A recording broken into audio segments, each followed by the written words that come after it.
Welcome, everyone, to another episode of Soulful Ascension. And today's guest, I'm so excited to share with you. Dr. L is an international best-selling author, publisher, and affectionately known as Dr. Ali Lankerani. Also, so we will go with a Dr. L to keep it short and sweet. And he is a physician and advisor to the United Nations and a children's performance optimizer. As the founder of Role Model Maker International and the Amazing Parents Network, he directs a family advocacy group and has been voted twice as one of America's top doctors and is recognized by UNICEF Leadership Circle. And he's also an international best-selling author, publisher, researcher, and founder of the Optimal Beginning non-profit. So, welcome, Dr. L. So wonderful to have you here today, and thank you for being here. You're known Thank you. as the, yes, you're known as a parent whisperer. So, before we explore your work, what inspired that name and what experiences led you from practicing medicine into supporting the well-being of entire families? What a great question to get me started talking forever about myself. Uh, so yes, I'm a physician by trade. I always joke that it only took me a postdoctorate to figure out what's going on in my head. So I ran a private practice helping families who had children with autism spectrum disorders, and I took a sabbatical to focus on my kids. And when the time was for me to come back, I decided I didn't want to be part of the problem. I wanted to be part of the solution with the United States healthcare system, which I wanted to be more on the prevention side of things. And I felt that a lot of the advice that I was constantly giving to the parents of these kids could actually apply to any family. So I wanted to get that beyond the brick and mortar into the world. And I decided to share that message with families around the world. And at the time, this was before COVID. So people said telemedicine is not a thing. And then, of course, when COVID happened, everybody's like, how did you do it?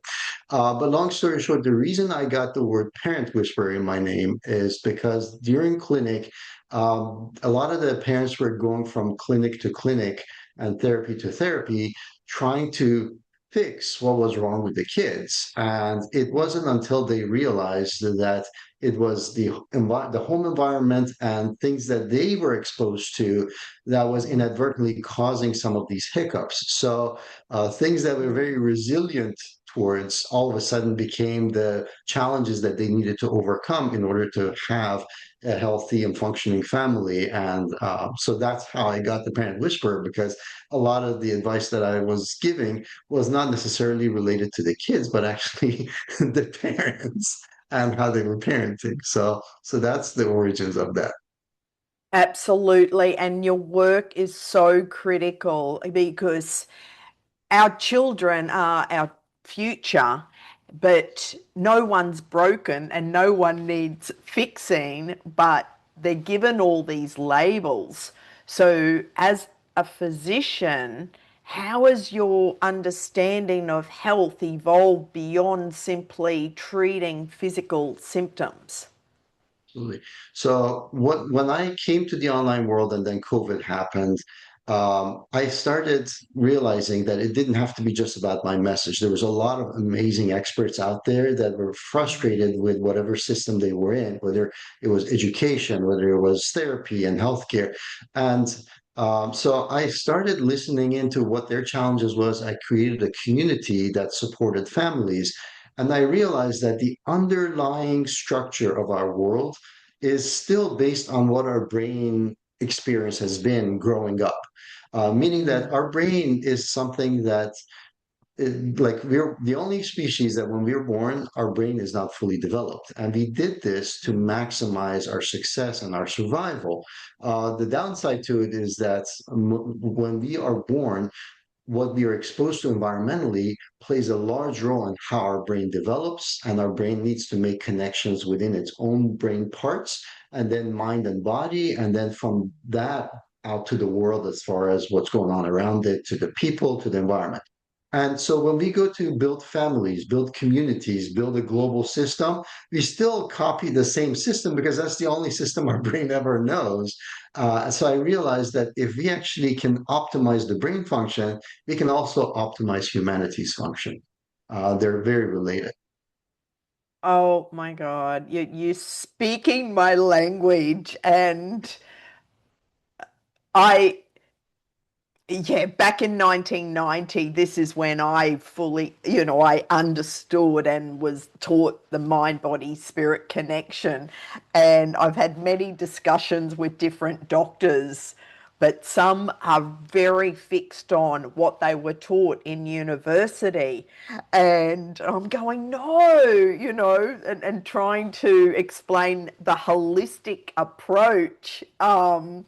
So, you speak about redefining health and wealth and fulfillment. How do these three areas influence one another?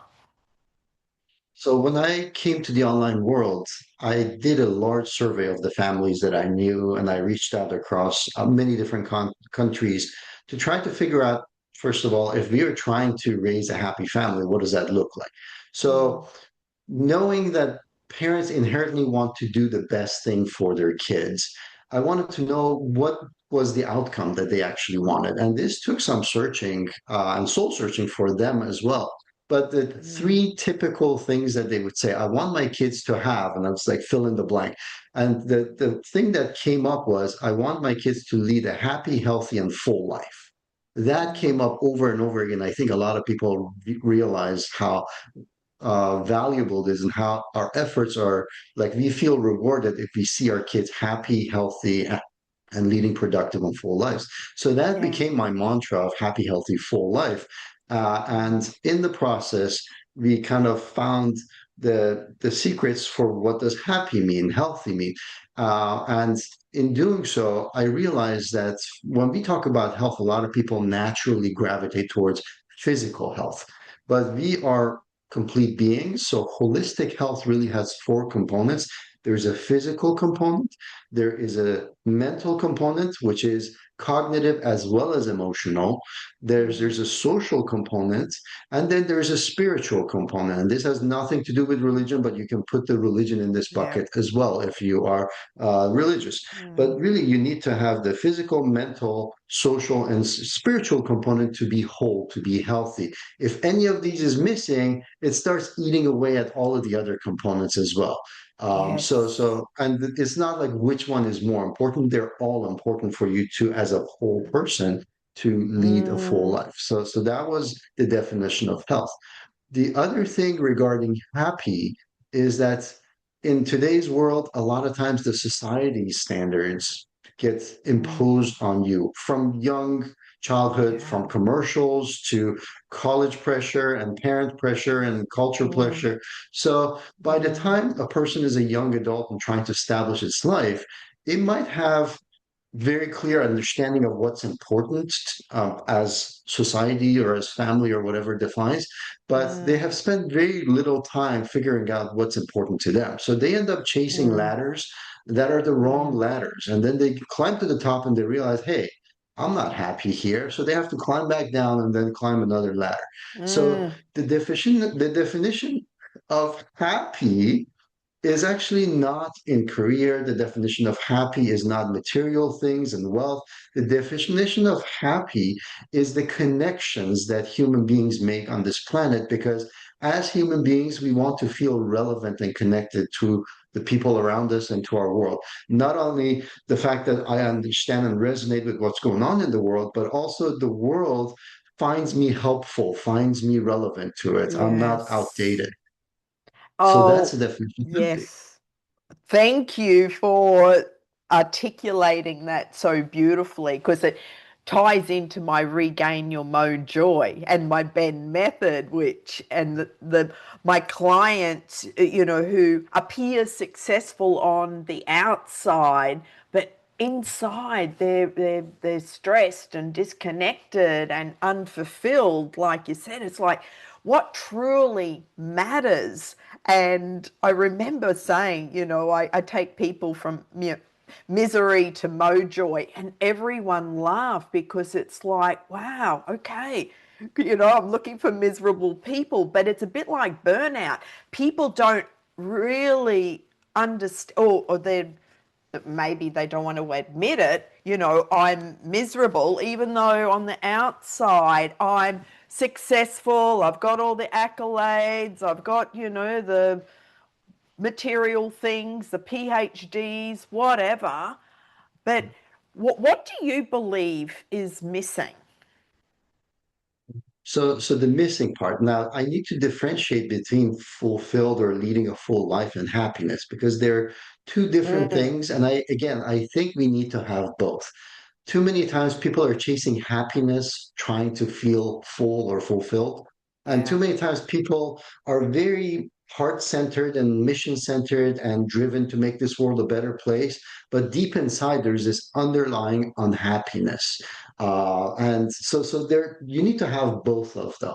So with happiness is the connection, but with fulfillment, it's your service to others. That is where leading a full life is about. So many people, again, go back to, you know what, I have a fulfilling career, or, my family is fulfilling. That's great. That means that you're living authentically in those realms. But fulfillment, again, has those four components: the physical, mental, social, and spiritual. So, Mm, so you need to make sure that in each of those, you're being authentic on how you're serving the world. Some like you could be in the wrong career and the career might be paying you really well, but somehow you don't feel like you're making a meaningful contribution or you're making a difference or it doesn't make you happy. yeah. So service is important. That's the art of giving, basically. And then happiness is gratitude for what you've got in your life, basically. And that kind of defines your success because the neurochemistry of that is the same as feeling grateful. So if you want to feel fulfilled, give. If you want to feel successful, be grateful. I love that. I love that. Thank you for differentiating the difference and the meaning. Um, so, what are in a family environment, and what are some of the early signs that a family may be showing where they're functioning, but they're not truly happy or fulfilled? And, mum, dad, the kids, the dog, the cat, and this is where the breakdowns start to occur early. So, what are some of the early signs that you've explored and discovered through not just your research, but with all the people that you've spoken to? So I do want to mention that happy, healthy, and hopeful is not a destination or an endpoint, that it is a spectrum and it's a process. So, Mm, right now, there are things in your life that are contributing to your health, contributing to your happiness, contributing to fulfillment. And we all can continue to improve and be more happy and more healthy and more hopeful, right? So I just want to mention that because it's very easy to think, you know what, I have a home environment that's not peaceful, or have an unfulfilling relationship, and you start focusing on all the problems, and you're like, how am I ever going to get from this to what Dr. L is describing? So yeah. do understand that first is the recognition of what's going on, right? We're going to focus on what are some of the signs, but I do want to make sure that you guys realize that whatever you focus on, you get more of. So if Okay. you focus on where the problems are in your life, guess what? You're going to manifest more of those.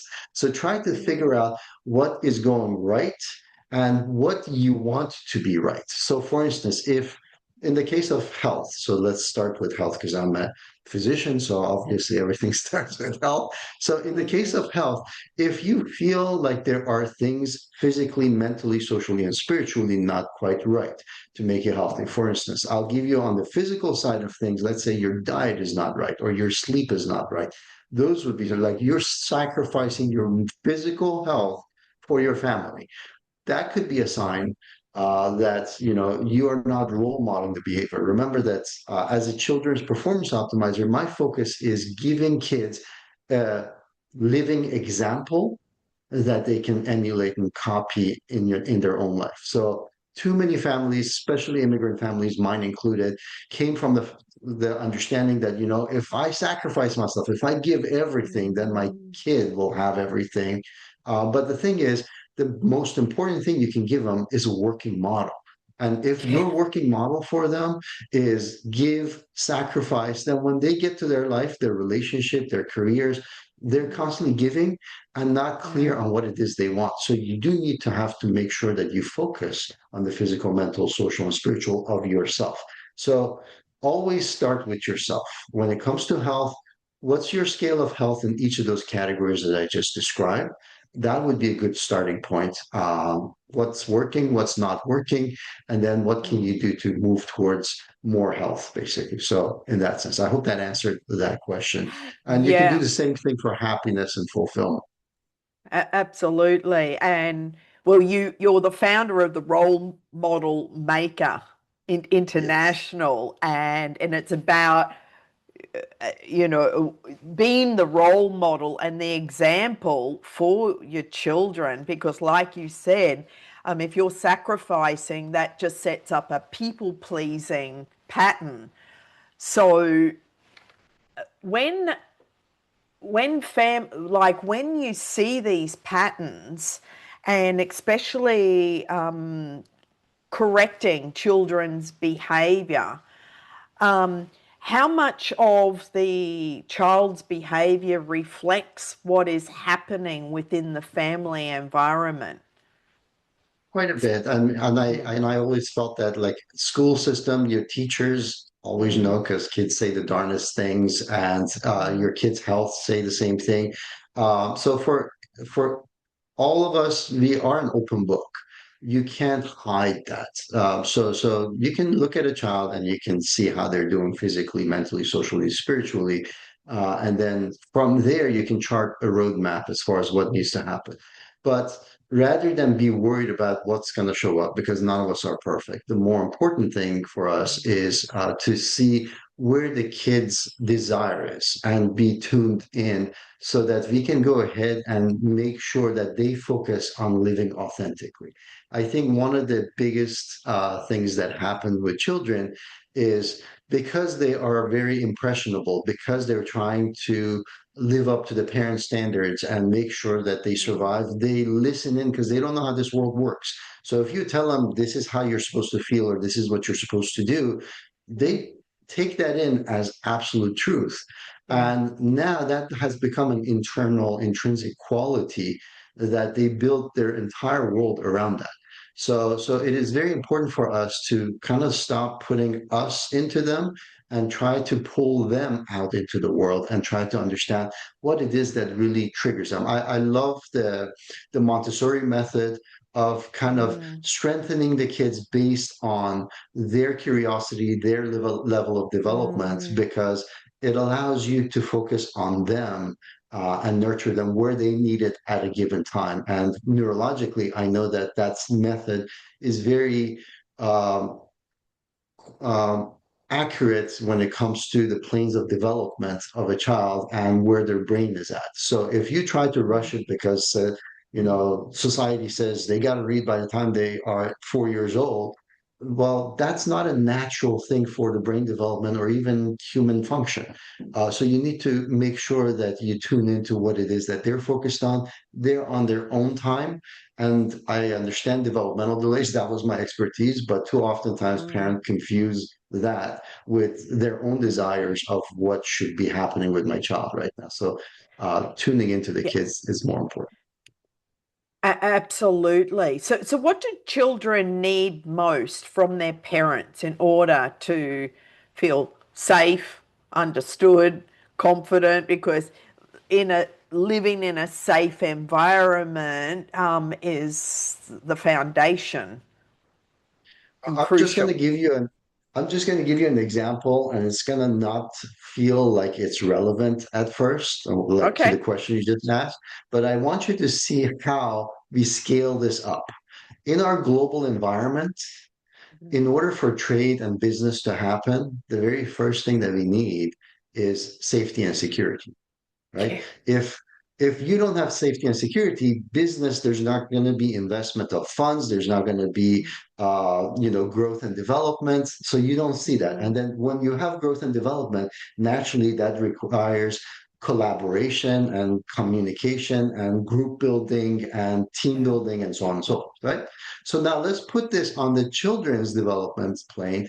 If the children don't have the safety and the love, then the point of trying things and learning things and discovering things and developing their skill sets will happen much slower, right? So that's Mhm. the commerce part. And then if that has happened, so now they feel like, okay, I'm not safe. I'm not good at many skills. And then the next part is now you're going to put them in a social situation like a school or a playground. And now they actually have to go ahead and meet new people. They're going to feel like, I'm going to be kind of holding back to make sure I don't mess up this relationship, or they're not going to think that I'm incompetent or whatever it is. So the collaboration doesn't happen either. So you can see how this cascade is very important. So what's the most important thing? Love, safety. The next thing is a stimulating environment that connects the different brain parts. The next part of it is a lot of communication, also not just verbally but also emotionally. You're feeling frustrated, I can see that you're happy, and putting a name to their feeling and making sure that they understand it and they can communicate that, because when you go to social, the first step is to be able to communicate properly. And if your internal dialogue is one of criticism and not knowing the right words, then that is what you're going to put out into the world as well. And that's the Yeah. order. Yeah, and I'm sure many of our listeners can relate to what you're saying because they're thinking back, oh, yes, I was brought up in this environment and how has it impacted my life today and the decisions and the choices that I've made and do I feel safe now? So how can parents identify the difference between a child being deliberately difficult because in the first 7 years that's the imprint period and the child's trying to communicate unmet emotional needs, part of their development, they're very highly sensitive. And like you said, they're a sponge, they're absorbing everything. So it really takes a very conscious and aware parent today to be a healthy role model for the children. So I'm going to put two phrases here. One is proactive parenting, and the other one is helicopter parenting. I think a lot of families are familiar with helicopter parenting. It is something that I, as a Gen Xer, did not have too much of, but nevertheless, helicopter parenting does not equate to proactive parenting. Proactive parenting is what we discussed earlier, which is being tuned into the planes of development of the child, making sure that we authentically bring that out. So, with what you were describing about how to tell the difference, as a general rule, now this is a generalization and this is for kids that are developing normally, but nevertheless, you can apply this knowing where your kid is on the planes of development. 0 to 3 usually is the neurologic development, basic essential life skills type of a point, period. But then you have 3 to 6 years of age where now they're understanding boundaries and they're understanding who they are. So during this period, their frontal cortex is the front part of their brain is not developed to be able to inhibit their inner desires or their impulses. So if during the 3 to 6 years of age, you try to uh, teach them social behavior as this is appropriate, this is not appropriate, it's going to create a lot of anxiety within the Yeah. child. Or Mm. feel depressed because they feel like they can't do things right because they're thinking about the past. So 0 to 3 years, basic life skills, self-regulation, being able to be independent. And this is the age where the parents are most active in their kids' development. From 3 to 6, it's just the opposite, actually. You want the kids to be kind of left on their own. I know that's like terrifying for a lot of families, but Mm. watching from a distance, letting them make decisions. If they pull the cup off the table and it drops, okay, what just happened? What do we need to do? Let's walk through this verbally and in action. All right, we need to go Mm. get the paper towel. We need to come over here. We need to pick this thing up and clean it up and so on and so forth, right? So they're observing and they're learning the cause and effect in this process, Mm. right? They're also Mm. understanding consequences. Do you like if we go now, we can go ahead and get home and do something fun, or if we stay here, then that's fine, but then we won't be able to do that. So they're understanding that, there are consequences, and then you have to make sure you stick to those consequences because those are their safety barriers, right? Like the Mm. guardrails. So if Yeah. you're wishy-washy with those guardrails, the kids actually you're not doing them a favor because they're going to feel like these things can move and I can't Yeah. really know how far that guardrail is, right?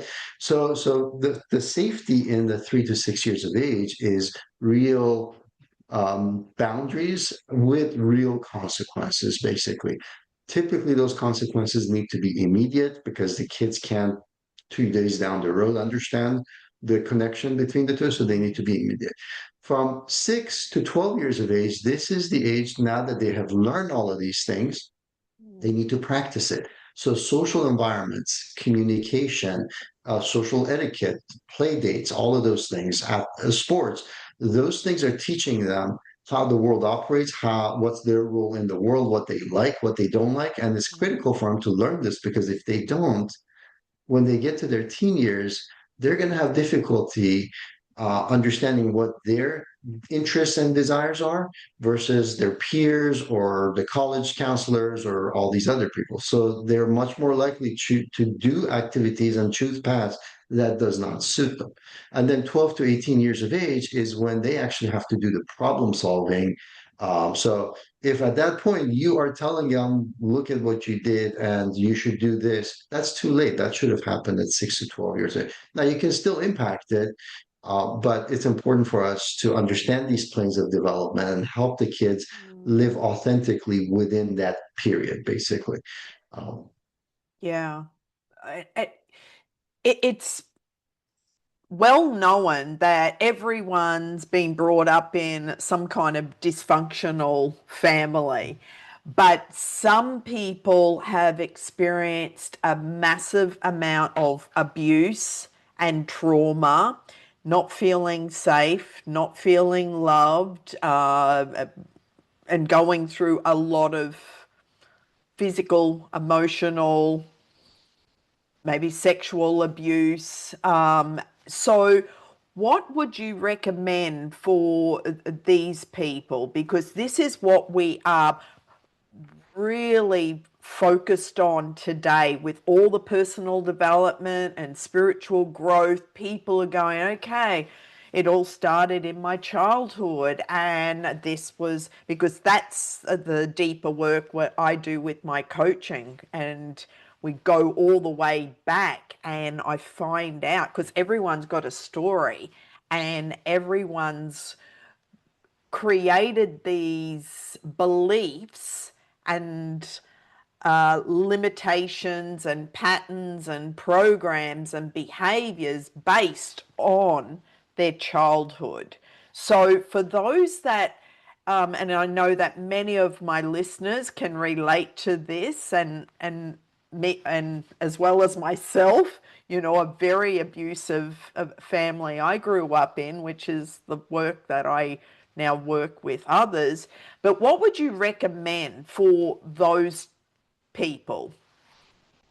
And I want to start this by saying that some of the biggest leaders and change makers that we've had Mm, come from the fact that they've had these kind of experiences in their yeah, past. So yeah. that is the first indication that what happens to you is not as important as how authentically you get to live with yourself. So let's take it back to the 3 to 9 years of age. So when we were talking about this. So a kid comes and hits you, and now you can choose whether to hit them back or say, I don't hit people. That distinction of understanding who you are is going to give you clarity on the step to take.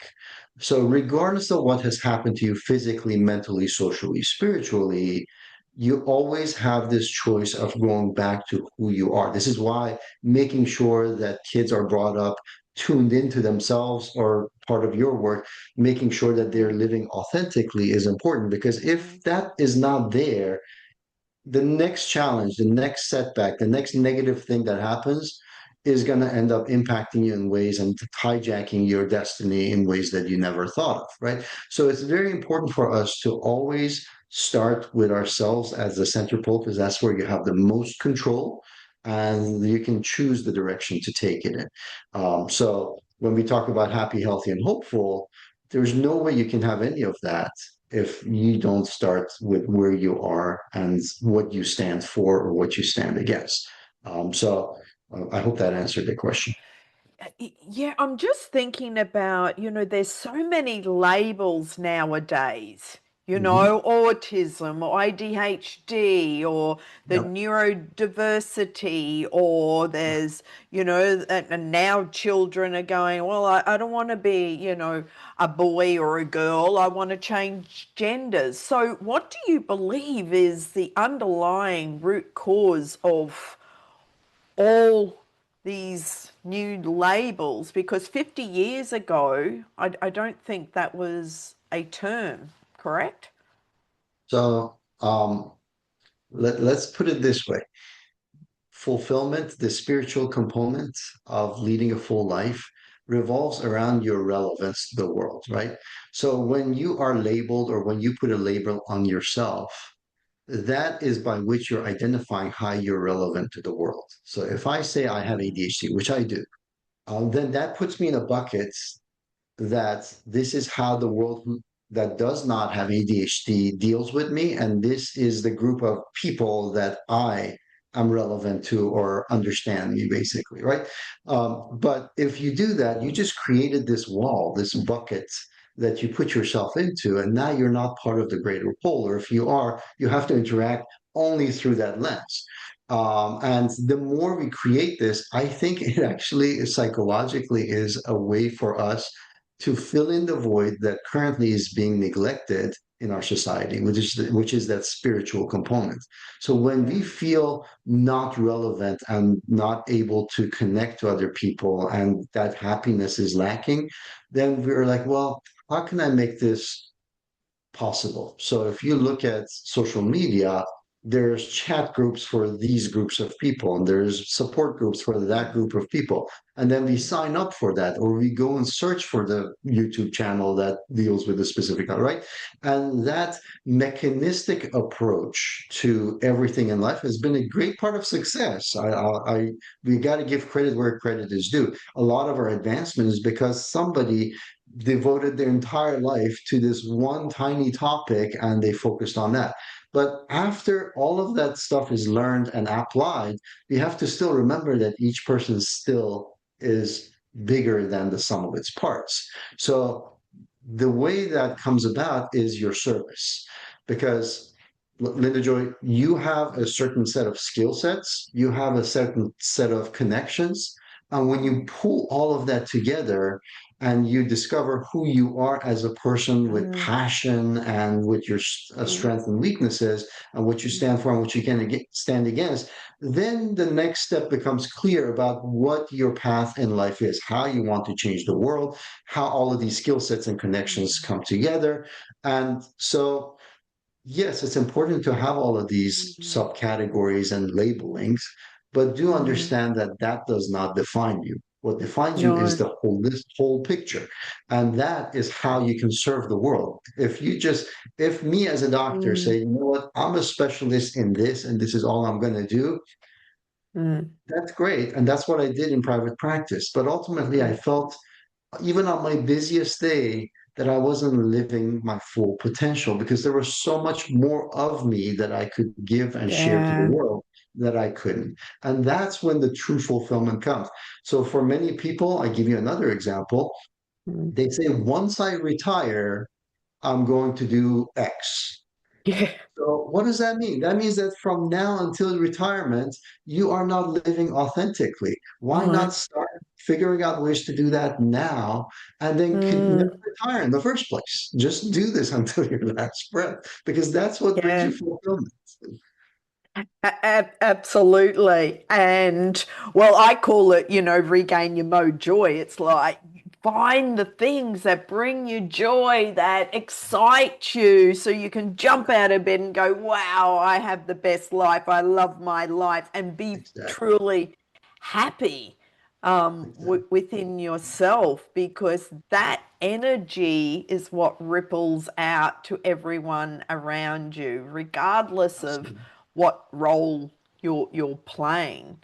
Um, Absolutely.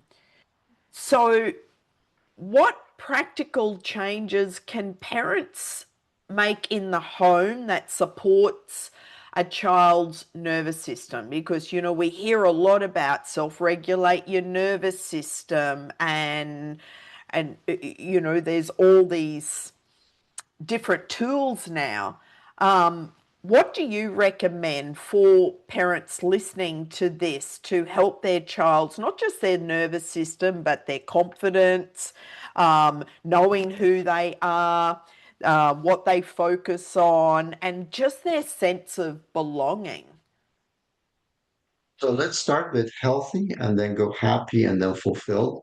And I'll give you practical applications. So for health, because evolution, because genetics, because the way we are built, there are certain things you can't bypass. So let's understand prioritization, because I've seen this all too often that sometimes parents prioritize convenience, and I know that life can be tough, but every time that you settle for convenience, then you're giving up something that is part of your priorities.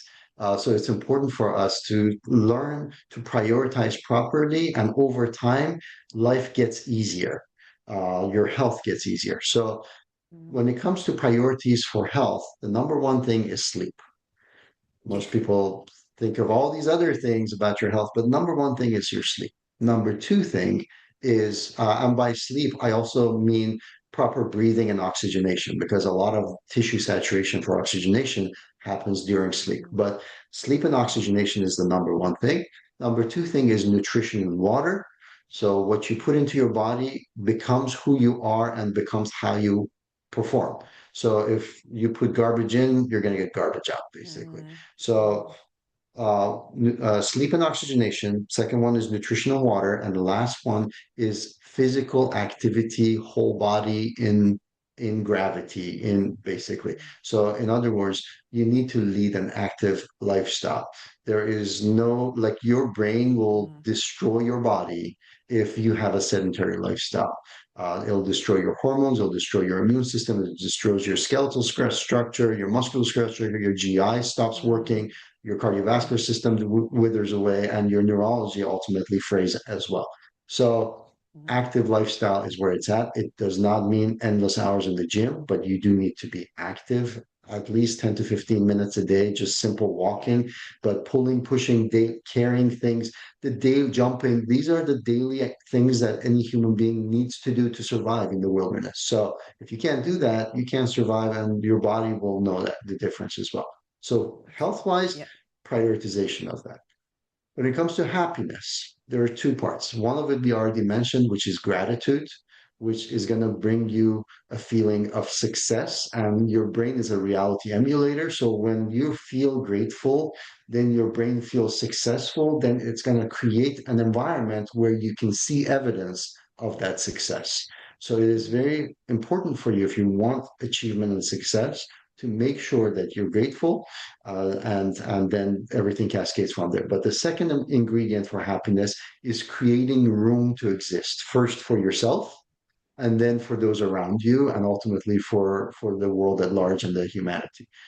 If you can't create room for yourself to exist physically, mentally, socially, spiritually, then that you're going to create that for other people as well, meaning that other people are not going to be able to exist around you physically, mentally, socially, spiritually. So if you do this, what's going to happen is people love people that allow them room to grow. So they're going to be naturally attracted to you. And this whole social concept, it doesn't have to be social media. It actually is person to person in real life. And it's going to bring in happiness. It's going to bring in connectivity. And with that connectivity comes resources, comes skill sets, comes extra time, and you're going to feel abundance in your life. And then once you have abundance in your life, and once you have your health, health is the tool, wealth, abundance is the means by which you go ahead and change the world for the better. And that comes to fulfillment. So you have to, when it comes to the spiritual component, the hopeful component, leading a full life, you need to know what you stand for and what you stand against. So take a moment and meditate and prayer. There's a difference between the two. Meditation is where you are silencing yourself and letting something pour into you, whereas prayer, you're going to put a call out for something. You need both of them. But doing this, you can't do prayer if you don't know what truly it is that you want. So spend the time quieting yourself to figure out what brings you joy, what makes you happy, and then project that onto the world, basically, and serve people within that capacity, because the best way to get good at something or to have a lot of something is to teach it and to give it to others, basically. And that giving is how you create that fulfillment and fullness in your life. And that's going to change with your evolution as well. So one day it might be, let's say, wealth, and not, but as you evolve, you realize, hey, you know what? That's not really important. It's my kids. And the next day it's like, hey, you know what? I want to be more active in my community. And that's a good sign that you're evolving and that goalpost is shifting because you're evolving as a person. Yeah, I love that. You basically just described my whole Ben method of balance, energy, nurture, and nourish, uh, and it comes back to our relationship with ourselves. You know, love yourself, nurture yourself first, and but parents today, they often place their own needs last. And this is the Mhm. sacrifice that we talked about. How does a parent's physical and emotional well-being affect the entire family? Like you mentioned, sleep being one. If they're not doing these simple daily practices because they're busy, what do you recommend? I After authenticity, the next part is transparency. So it is okay for your kids to see you struggle.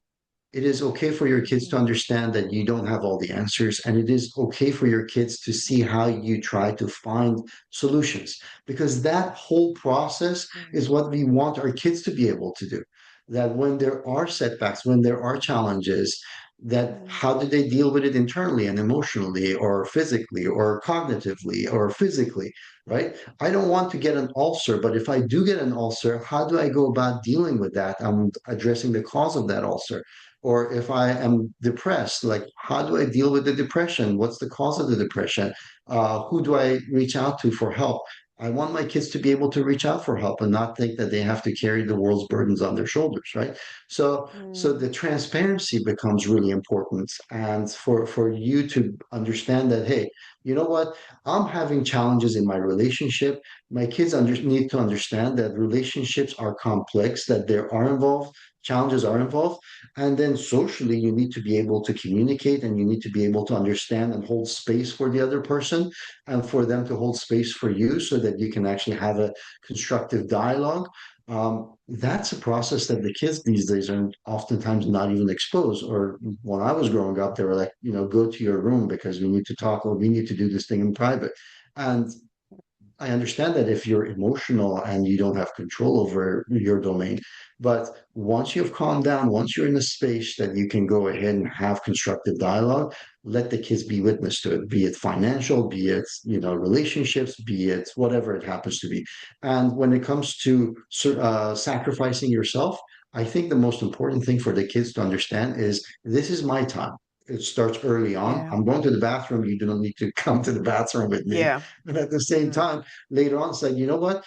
I need to go ahead and do this because this brings me joy. So I'm going to go ahead and spend time with my friends tonight. And you're going to be Mm. well taken care of. What you need is already planned for, but this is what I Yeah. need to do. And you don't need to be clinging to me 24/7. Career wise, same thing. This is what brings fulfillment to me. This is important to make the world better for you as well. So I need to spend time on this, and you have your own set of things that you need to do. So you focus on yours while I focus on mine, and making sure that they understand. So at every single point, un- seeing that the kids understand that you come first, because if you can't take care of yourself, you can't Yeah. take care of all the other people. That's an important lesson for them to learn. Absolutely. Put your own oxygen mask on first. Exactly. Yeah.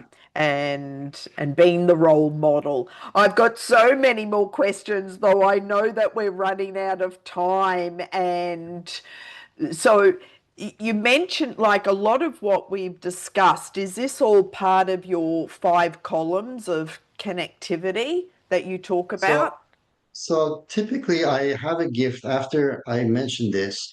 People oftentimes feel overwhelmed because we just Mm, introduced three concept of health, happiness, and hopefulness, and then each of these have subcomponents, and so they're like, where do I begin? And oftentimes, I say, if you're challenged with time or understanding how to do something or the amount of work that's involved, it's actually not a resource problem. Like it's not an issue of time or what it is, it's a connection problem. So if you connect to people, you will have access to extra time. If you connect to people, you have access to people who have certain skill sets. If you connect to people, you have access to people who have access to resources, including more people and financial resources and whatnot.